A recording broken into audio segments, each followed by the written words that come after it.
After the recent price cut, this is the cheapest Snapdragon 865 phone, coming in at 35,000 rupees. So what are the pros and cons of the iQOO 3? Given the super high pricing of something like, say, the Xiaomi Mi 10, is this phone the intelligent choice? Let's find out in today's video. Hey guys, Ash here from C4E Tech, and if you do end up liking what you see in this video, please consider turning on notifications by hitting that bell icon. Let's now get started.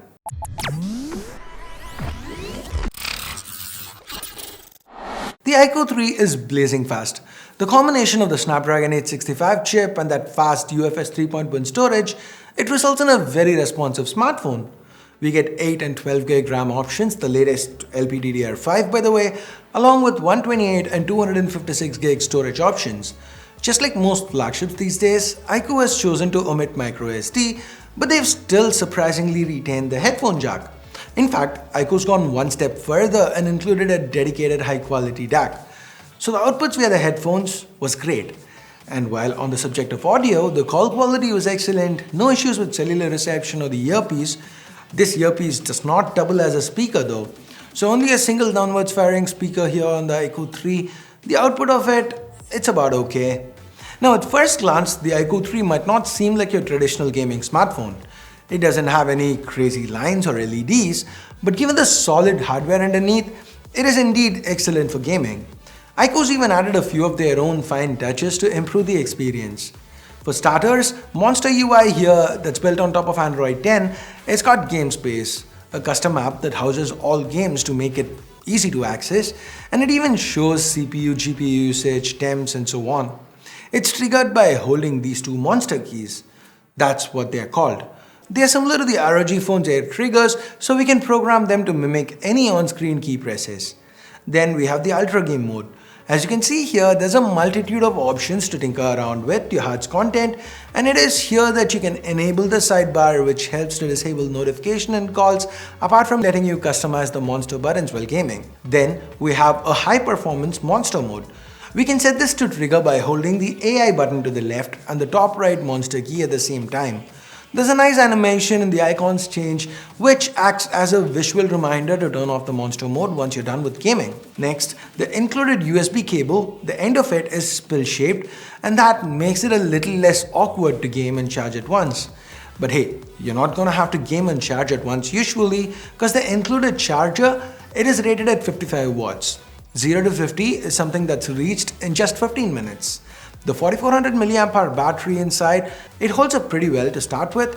With regular day-to-day use, I had no trouble getting to the end of one day on a single charge. Even when I was gaming intermittently an hour or so a day, I could still end the day on a single charge quite easily. Moving on, I do wish we'd gotten a 120 or at least a 90Hz refresh, but sadly that's not the case here on the iQOO 3. The display is your regular 60Hz Full HD. It does have 180Hz touch sampling, which helps with responsiveness. Given that this is a Super AMOLED panel and at 6.44 inches, it is big enough to offer a good gaming or video watching experience. It's also quite bright, so shooting samples outdoors, when I was doing that, I was able to see the screen without any issues. Despite the screen being 6.44 inches, the phone is a little thicker and heavier than the competition. Not by much, but at 215 grams, the weight can definitely be felt when you're holding the iQOO 3 in hand. This is probably because of the extra hardware needed for the monster keys, the headphone jack, and the dedicated AI button. By the way, this dedicated button, it can be used to do quite a few things. I have it set to pull up Google Search on press and Google Assistant on long press, but you can change it up to an extent. So the iQOO 3 is not the lightest around, yes, but it feels well built. We have glass to the front and back, shot sensation up to the front, Gorilla Glass 6 to the back, and the finish, well, the black and silver are pretty run-of-the-mill. The volcano orange was a huge surprise. It easily stands out in a crowd and looks very different, very unique compared to whatever we've seen in the past. Now before we jump into what's on this back, the cameras, a quick note on iQOO's Monster UI. It doesn't have that steeper learning curve. For example, we can enable the app drawer and have the regular slide up option to get there. The Android 10 navigation gestures are also available. Quick toggles are present on the notification shade, and we even get a jump to settings shortcut here. So we don't have to deal with something like, say, a control center. So even if you're someone coming from stock Android, you should be right at home here on the iQOO 3. That said, there is one con here.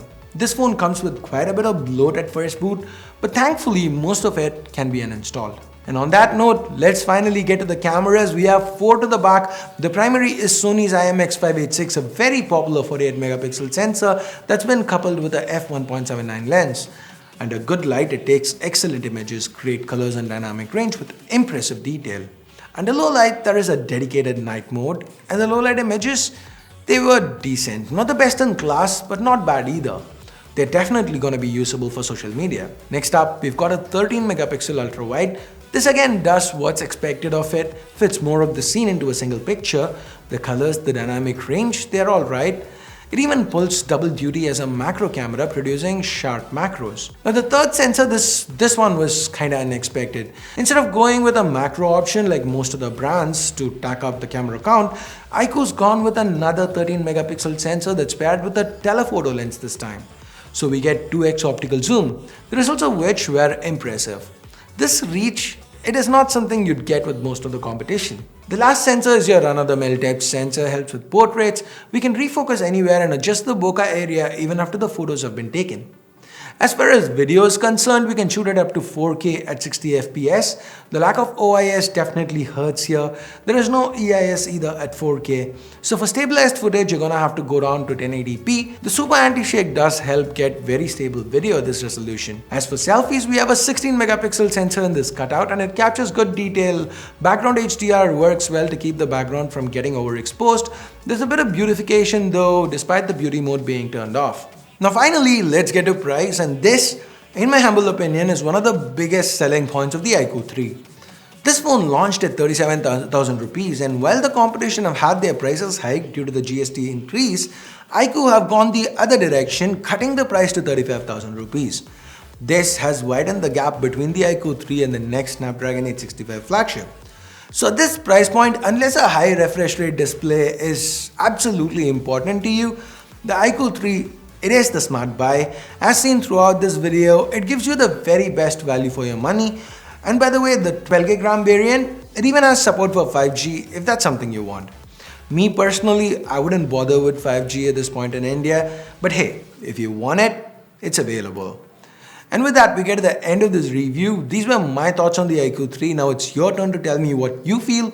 Leave a comment down below on what your favorite phone in the 35 to 40K segment is. And I guess that's it. It is time I bid you adieu. Thumbs up, thumbs down based on whatever you felt about this video. Subscribe, turn on notifications by hitting that bell icon if you haven't yet. And thanks a lot for watching. Till next time, my name's Ash.